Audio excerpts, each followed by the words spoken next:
আসসালামু আলাইকুম সবাইকে, কেমন আছো? ওয়েলকাম টু আওয়ার 15th, তার মানে last class of GK 15 minutes আন্তর্জাতিক। ইয়েস, 15 মিনিটসের 15 ক্লাসেস আজকে শেষ হয়ে যাবে।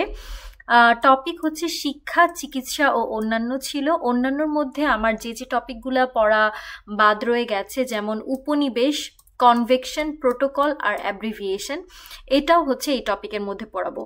এই সবগুলো টপিকের মধ্যে শিক্ষা চিকিৎসা থেকে রিসেন্ট যে তথ্য সেগুলো সবচেয়ে বেশি ইম্পর্টেন্ট, আর উপনিবেশটা খুব ইম্পর্টেন্ট।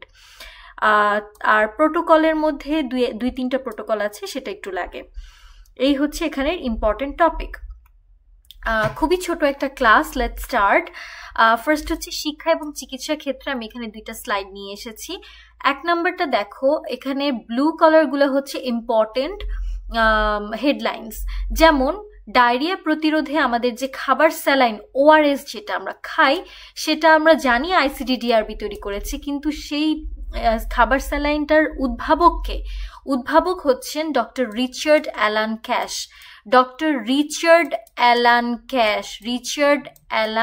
ক্যাশ। হ্যাঁ, র্যাক। তো এই ব্যক্তি মারা যায় খুব রিসেন্টলি, 22 অক্টোবর 2024 যুক্তরাষ্ট্রে মারা যায়। তার কিন্তু শুধু যে খাবার স্যালাইন উদ্ভাবন সেটাতেই তার ভূমিকা না, তার আরো ভূমিকা ছিল। দেখো, সে মুক্তিযুদ্ধের অকৃত্রিম বন্ধু হিসেবেও কিন্তু আমাদের কাছে পরিচিত।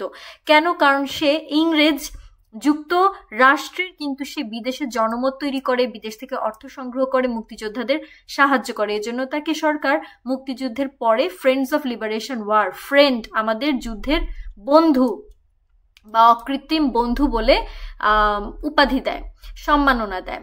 এছাড়া তিনি প্রিন্স মাহিদুর পুরস্কার পেয়েছেন, প্রাইজ ফর ইমপ্রুভিং হেলথ পুরস্কার পেয়েছেন, এই দুটো পুরস্কারও পেয়েছেন। তাহলে তার টোটাল 3টা পুরস্কার আছে। এবং তার উদ্ভাবনা, একটা খাবার স্যালাইন, আবার মুক্তিযুদ্ধে তার ভূমিকা, সো 2টা ভূমিকা আর 3টা পুরস্কার। আইসিডিডিআরবিতে উনি ছিলেন চিকিৎসক হিসেবে। এছাড়া দেখো ইউনিক আইডি জিনিসটা কি। ইউনিক আইডি যেমন দেখো, এখন আমাদের শিক্ষার্থীরা খুব বিরক্ত হয় যে একবার আমরা হচ্ছে এখনো অ্যানালগ সিস্টেমও রয়ে গেছে, ডিজিটাল সিস্টেমও রয়ে গেছে। তো আস্তে আস্তে হয়তো আমাদের দেশে সবকিছু ডিজিটাল হয়ে যাবে। যেমন পরিমল চন্দ্র সাহা উদ্ভাবিত শিক্ষার্থীদের মৌলিক ও শিক্ষা সংক্রান্ত ডিজিটাল পদ্ধতির সংরক্ষণ, মানে শিক্ষার্থীদের যে তথ্যগুলো আছে সেগুলো হচ্ছে ডিজিটাল পদ্ধতিতে সংরক্ষণের পদ্ধতিটাকে বলা হয় ইউনিক আইডি। এটা প্রথম সুনামগঞ্জে বাস্তবায়িত হয়। আচ্ছা, ব্রেইন রট বলা হয় কাকে? ব্রেইন রট বলা হয় হচ্ছে যারা অনেক বেশিভাবে অনলাইনে, তীব্র অনলাইন আসক্তি থাকে যাদের, তাদের ব্রেইনটা হচ্ছে রটেন হয়ে গেছে, পচে গেছে, এরকম অর্থে ব্রেইন রট শব্দটা ইউজ করা হয়। এটা অক্সফোর্ডের সবচেয়ে বর্ষসেরা শব্দ, আর ম্যানিফেস্ট হচ্ছে ক্যামব্রিজের সবচেয়ে বর্ষসেরা শব্দ। এটা ম্যানিফেস্ট করা, কোনো কিছু স্পষ্টভাবে দেখানো, বোঝানো, চিহ্নের মাধ্যমে বা কাজের মাধ্যমে, এটাকে হচ্ছে ম্যানিফেস্ট বলে।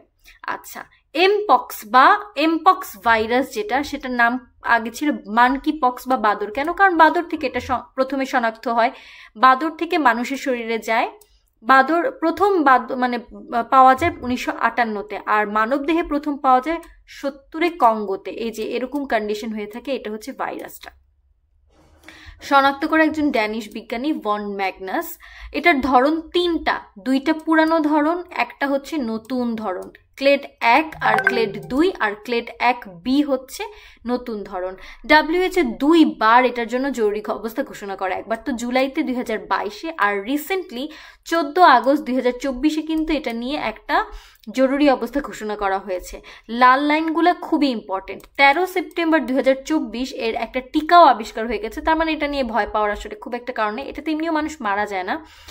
এমভিএবিএন মানে হচ্ছে মডিফাইড ভ্যাকসিনিয়া আনকারা ব্যাভারিন নর্ডিক, আর ব্যাভারিন নর্ডিক ডেনমার্কে এই টিকাটা উদ্ভাবিত হয়, এবং ড্যানিশ বিজ্ঞানী কিন্তু এটার শনাক্ত করেন, ডেনমার্ক। ওকে, আর জাপান এটার নিজস্ব টিকা উদ্ভাবন করে LC16 নামে, রাশিয়া অর্থোপক্স ভ্যাক্স নামে নিজস্ব উদ্ভাবন করে। এটা কিন্তু ছোঁয়াচে, হ্যাঁ, একদম মানে ছোঁয়াচে রোগগুলো যেভাবে ছড়ায় হাঁচি কাশির মাধ্যমে, যেভাবে শ্বাস প্রশ্বাসে কথা বলার মাধ্যমে ওভাবেই ছড়াতে পারে। আর লক্ষণ হচ্ছে বেসিক্যালি সব জায়গা শরীর থেকে সব কিছু ব্যথা শুরু করবে এবং কিছু ক্ষত ক্ষত দাগ, এই যে এরকম ক্ষত ক্ষত ক্ষত ক্ষত ছবিটার মতো ক্ষত ক্ষত দাগ দেখা যাবে।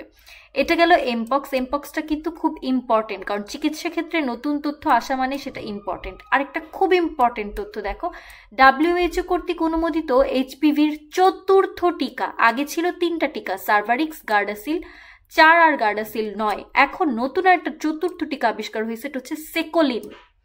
সেকোলিন চীনের, এটা চীনের ইনোভ্যাক্স কোম্পানি তৈরি করে, WHO কর্তৃক অনুমোদন পাইছে, তার মানে এটা ভালো। আর এইচপিভির ফুল ফর্ম হচ্ছে হিউম্যান প্যাপিলোমা ভাইরাস। এই টিকাটা প্রথম বাংলাদেশে পরীক্ষা করা হয়, আইসিডিডিআরবি পরীক্ষা করা হয় চাঁদপুরের মতলবে, বেচারাদের চাঁদপুরের মতলবের লোকদেরকে নিয়ে নিয়ে পরীক্ষা করা হয় এটা, এবং পরীক্ষাটা করে কে? আইসিডিডিআরবি। আচ্ছা, এছাড়া আরো কিছু ভাইরাসের টিকাও আছে, যেমন ডেঙ্গুর TV005, এটা কিন্তু বাংলাদেশেও এটা এখন টিকাটা অনুমোদন প্রাপ্ত। নিপা আছে, তারপর ম্যালেরিয়ার টিকা ম্যাট্রিক্স আছে, ম্যালেরিয়ার আরটিএস টিকা আছে, এছাড়া চিকুনগুনিয়ার টিকা, মানে অনেকগুলো ভাইরাসেরই কিন্তু টিকা আবিষ্কার হয়ে গেছে। সো এগুলো নিয়ে এখন আর আমাদের ভয়ের কোনো কারণ নেই। একটা প্রজাতি দেখো, প্যারাক্সিনোয়াক্রিয়া স্পিনোসা, এই যে প্রজাতিটা হচ্ছে একটা কি মথের প্রজাতি। এই মথটা আবিষ্কার করে 2জন দম্পতি। চিন্তা করো, বিজ্ঞানী প্লাস কাপল দম্পতি, কি সুন্দর, জহির রায়হান আর হচ্ছে সাইমা জাহান, এই 2জন কাপল দম্পতি মথ আবিষ্কার করেন। নাম কি? প্যারক্সিনোয়াক্রিয়া স্পিনোসা। এখান থেকে গত বছর পরীক্ষায় প্রশ্ন আসছে, তাই আমার মনে হয় না এবছর খুব ইম্পর্টেন্ট। 3টা রোগ নির্মূলের আন্তর্জাতিক স্বীকৃতি বাংলাদেশ পেয়েছে, যেমন কালাজার, ফাইলেরিয়া আর পোলিও। পোলিওটা পেয়েছে অনেক আগে, 2014-তে, আর 23-এ 2টা পেয়েছে। ফাইলেরিয়া 13 মে, কালাজার 31 অক্টোবর। এই 31 অক্টোবরটা পরীক্ষায় চলে আসছে, সো আমার মনে হয় না এইখান থেকে আর প্রশ্ন হওয়ার কথা, তাই হচ্ছে কি আমি এটাকে রেড করি নাই। যে 2টা লাইন রেড করেছি ওটা একটু মাথায় রেখো। এটা কিন্তু একদম রিসেন্ট তথ্য, হ্যাঁ, এই 2টা স্লাইডে যা যা এনেছি এগুলো একদম রিসেন্ট, মানে আমি সাম্প্রতিক ক্লাসেও দেখা যাবে যেগুলো আবার বলছি। আচ্ছা, এখন চলে আসি উপনিবেশ। উপনিবেশ মানে কারো অধীনে ছিল, সহজ কথা। উপনিবেশ ছিল মানে অধীনে ছিল। তো ব্রিটেনরা তো অনেক মানুষের, প্রত্যেক দেশে দেশে গিয়েই হচ্ছে গিয়ে তাদের ওদেরকে চাকর বানায় আসছে, এরকম অবস্থা। ব্রিটেনদের আন্ডারে দেখো, যুক্তরাষ্ট্র সবার প্রথমে ব্রিটেনদের আন্ডার থেকে স্বাধীন হয় 1776-এ। এছাড়া এশিয়ার মধ্যে যে দেশগুলা, বাংলাদেশ, মানে ভারত, পাকিস্তান, নেপাল, মালদ্বীপ, আফগানিস্তান, ভুটান, ভারতই তো হচ্ছে পাকিস্তান, ভারতের এদেরই আন্ডারে বাংলাদেশ ছিল। আলটিমেটলি সব দেশই হচ্ছে ব্রিটেনের উপনিবেশ ছিল। আমাদের দেশগুলা কোথার কার উপনিবেশভুক্ত ছিল? ব্রিটেনের।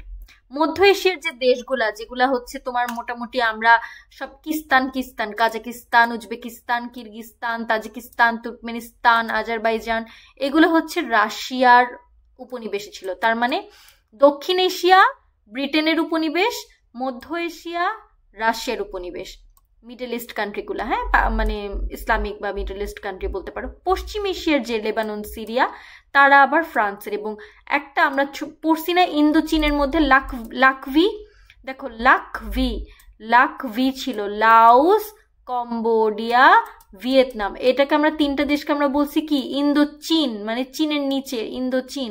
এরা কিন্তু আগে ফ্রান্সের অধীনে ছিল। সো এটা ইন্দো চীনেরটা খুব ইম্পর্টেন্ট। এবার আসে আমেরিকা কার অধীনে ছিল? তাহলে মধ্য আমেরিকার যে কিছু দেশ, তারা কিন্তু স্পেনের অধীনে ছিল। আর দক্ষিণ আমেরিকা, দক্ষিণ সাইডের যে আর্জেন্টিনা, চিলি, দক্ষিণ আমেরিকার এই দেশগুলা কিন্তু ছিল স্পেন। তার মানে আমেরিকা বেসিক্যালি স্পেনের আন্ডারে ছিল। ওশিনিয়া মহাদেশে যে পাপুয়া নিউ গিনি, তা ছিল অস্ট্রেলিয়ার আন্ডারে। বর্তমানে কিন্তু এই দেশগুলো স্বাধীন। যেগুলো স্বাধীন হয় না সেগুলো আমি ব্র্যাকেটে লিখে আনছি। উত্তর ইউরোপের ফিনল্যান্ড সুইডেনের আন্ডারে, ফিলিপাইন স্পেনের আন্ডারে। এটা তো আমরা সবাই জানি। কোর্সিকা, ভূমধ্যসাগরের কোর্সিকা এখনো সে ফ্রান্সের অধীনেই রয়ে গেছে। তারপর জিব্রাল্টার এখনো ব্রিটেনের অধীনে রয়ে গেছে। কোর্সিকা কিন্তু স্বাধীন হওয়ার চেষ্টা করছে এখনো। তারপর পূর্ব এশিয়ার হংকং আর মাকাও এই দুটাও চীনের অধীনে, কিন্তু কখনোই কোনো উপনিবেশভুক্ত ছিল না থাইল্যান্ড। ভেরি লাকি, কখনোই কোনো উপনিবেশভুক্ত ছিল না থাইল্যান্ড। আমি উপনিবেশ থেকে খুব কমই আনছি, এত মনে রাখা সম্ভব না। যেমন পাপুয়া নিউগিনি অস্ট্রেলিয়া মহাদেশ বা ওশেনিয়া মহাদেশে, তো এটা অস্ট্রেলিয়ার আন্ডারে। দক্ষিণ এশিয়ার দেশগুলো আমাদের দেশে ব্রিটেন আর ব্রিটিশরা আসছে আমরা জানি, তো দক্ষিণ এশিয়া ব্রিটেনদের আন্ডারে। মিডল ইস্টের কান্ট্রিগুলা এগুলো হচ্ছে রাশিয়ার আন্ডারে। ইন্দো চীন যে লাকভি ওটা ফ্রান্সের আন্ডারে। কয়েকটা জিনিস কিন্তু এমনিই মনে থাকে, কোর্সিকা ফ্রান্সের আন্ডারে, জিব্রাল্টার ব্রিটেনের আন্ডারে, হংকং ম্যাকাও চীনের আন্ডারে, আর কোনোটারই আন্ডারে ছিল না থাইল্যান্ড। যেগুলো লাল করে আনছি এগুলো কিন্তু ইম্পর্টেন্ট, কারণ উপনিবেশ থেকে ভালোই প্রশ্ন হয়েছে আগে। ঠিক আছে, তারপরে আসি আমরা বিভিন্ন সম্মেলন আর প্রোটোকল। সম্মেলন প্রোটোকলের মধ্যে রামসার একটা সম্মেলন, রামসার সম্মেলন, রামসার সাইট আছে, এটা হচ্ছে রামসার ইরান, অবস্থানটা ইরান, এটা ইরানে অবস্থিত। এটা বেসিক্যালি উদ্দেশ্য কি ছিল? উদ্দেশ্য ছিল জলাভূমির সংরক্ষণ। এটা বাংলাদেশ যেদিন স্বাধীন হয়েছে ওই দিনই এটা প্রতিষ্ঠিত হয়েছে। এই সম্মেলনটা জলাভূমি, বিভিন্ন জলাভূমি সংরক্ষণের জন্য, সব বিভিন্ন জলাভূমি সংরক্ষণ করা এর উদ্দেশ্য। বাংলাদেশেও এরকম জলাভূমি 3টা, সুন্দরবন, টাঙ্গুয়ার হাওর আর হাকালুকি হাওর। সো বাংলাদেশে রামসার সাইট 3টা। এছাড়া স্টকহোম আছে, এটা হচ্ছে আন্তর্জাতিক পরিবেশ সুরক্ষা। এবং ভিয়েনা সম্মেলন, সেটা ভিয়েনাতে। ভিয়েনা হচ্ছে আমাদের ওজোন স্তরের সুরক্ষা। এরকম অস্ট্রিয়া ভিয়েনাতে অবস্থিত। মন্ট্রিল প্রোটোকলটাও কিন্তু ওজোন স্তরের ব্যাপারে, ওজোন স্তরের ক্ষতিকারক পদার্থের নিয়ন্ত্রণ।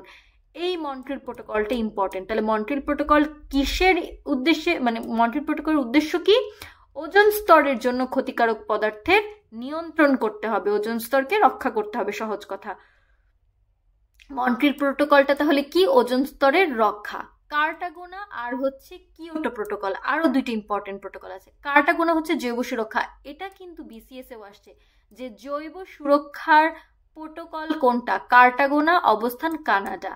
আর কিয়োটো প্রোটোকল যেটা, সেটা হচ্ছে বিশ্ব উষ্ণায়নের বিরুদ্ধে লড়াই। অনেকটা বলতে পারো তোমার গ্রিন হাউস ইফেক্ট, বা হচ্ছে গ্রিন হাউস ইফেক্টই বলতে পারো, যে বিশ্ব উষ্ণায়ন মানে গরম হয়ে যাচ্ছে পৃথিবী। কেন? ওজোন স্তর, মেনলি ওজোন স্তরেরই প্রোটোকলগুলো দেখবা সব ওজোন স্তর রিলেটেড। মন্ট্রিল প্রোটোকল ওজোন স্তর রিলেটেড, কার্টাগোনা জৈব, আর কিয়োটো প্রোটোকল ওজোন স্তর রিলেটেড। আর নাগোয়া আর কার্টাগোনাটা ডিফারেন্ট। নাগোয়া হচ্ছে বন্য প্রাণী, আর কার্টাগোনা হচ্ছে জৈব সুরক্ষা। এই দুটো হচ্ছে গিয়ে প্রাণী রিলেটেড। তাহলে নাগোয়া কার্টাগোনা প্রাণী রিলেটেড, মন্ট্রিল আর কিয়োটো হচ্ছে ওজোন স্তর রিলেটেড। এরপর 4টা ধরিত্রী সম্মেলন। ধরিত্রী সম্মেলন বলতে পারো, বসুন্ধরা সম্মেলন বলতে পারো, রিও বলতে পারো। 3টা নাম বললাম, কি কি? ধরিত্রী, বসুন্ধরা বা রিও। 3টা নামের এই সম্মেলনটা 4বার হয়েছে। প্রথমবার হয়েছে, এটা মানে মেইন কাজই পরিবেশ সুরক্ষা। আর 4র্থ নাম্বারটা গ্রিন ইকোনমি। ঠিক আছে, প্রথমটা হচ্ছে প্রথম সুরক্ষাটা গেল, তারপর দ্বিতীয়টাকে রিও 5+5 বলে, তৃতীয়টাকে রিও +10 বলে, এবং চতুর্থটাকে রিও +20 বলা হয়। এছাড়া এজেন্ডা 21 আছে, এটা হচ্ছে, এখানেও হচ্ছে তোমার ধরিত্রী সম্মেলনের কথা বলা হয়েছিল। প্যারিস সম্মেলন, একটা প্যারিস সম্মেলন আছে, সেটা গ্রিন হাউস গ্যাসের নির্গমন নিয়ন্ত্রণ করা। আর কপ, কপ মানে কনফারেন্স অফ, এই যে এখানেই আছে, কনফারেন্স অফ দ্য পার্টিস। তো কপ হচ্ছে তোমার 3 তো কিয়োটা, 21 হচ্ছে গ্রিন হাউস, 25 হচ্ছে কার্বন নির্গমন 0%। তার মানে আমাদের এখানের সবগুলো প্রোটোকল বা সম্মেলনই আমার পরিবেশ রক্ষা করার কাজে ব্যবহার হয়। রামসার জলাভূমি রক্ষা করছে, স্টকহোম পরিবেশ রক্ষা, ভিয়েনা মন্ট্রিল ওজোন স্তর, আবার কিয়োটো মূলত ওজোন স্তরই, মানে গরম বিশ্ব উষ্ণায়ন। নাগোয়া কার্টাগোনা কি বললাম? বন্যপ্রাণী বা জৈব। এরা 4টা ধরিত্রী সম্মেলন আছে, 4টা ধরিত্রী সম্মেলনই পরিবেশ রক্ষা করার জন্য। প্যারিস সম্মেলন গ্রিন হাউস ইফেক্ট, আর কোপ 25 যেটা, সেটাও কার্বন নির্গমন। মানে সব দিক থেকেই হচ্ছে পরিবেশের সুরক্ষা করাই আমার সম্মেলন প্রোটোকলগুলোর কাজ। এবারে আসি কিছু অ্যাব্রিভিয়েশন এবং তার পূর্ণরূপ।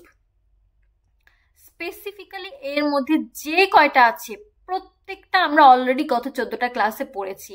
এপেক বলে Asia Pacific economic corporation, OPEC হচ্ছে organisation of petroleum exporting country, BIMSTEC, CIRDAP, এগুলোর কোপ, এগুলো কি ইকোসক, এগুলো বেশিরভাগই হচ্ছে তোমার সংস্থা।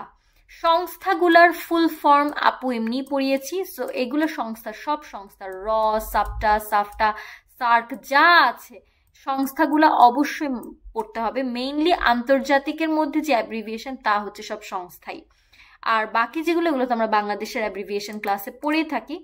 এক্সট্রা হচ্ছে তোমার যেমন ABM, anti ballistic missile, CID, criminal investigation department, central intelligence agency, CIA, CNN cable news network, GMT Greenwich mean time, এই কয়েকটা হয় হাতে গোনা 5-6টা হচ্ছে গিয়ে সংস্থাবাদে, আর বাকি সবই সংস্থা থেকে আপু পড়িয়েছি তোমাদেরকে অলরেডি। সো এখান থেকে আসলে দেখবা যে 99%ই তোমার পড়া আছে। পড়তে হবে বেসিক্যালি তোমার সম্মেলন প্রোটোকলগুলা একটু পড়ে নিবা, জাস্ট 5 মিনিটের পড়া।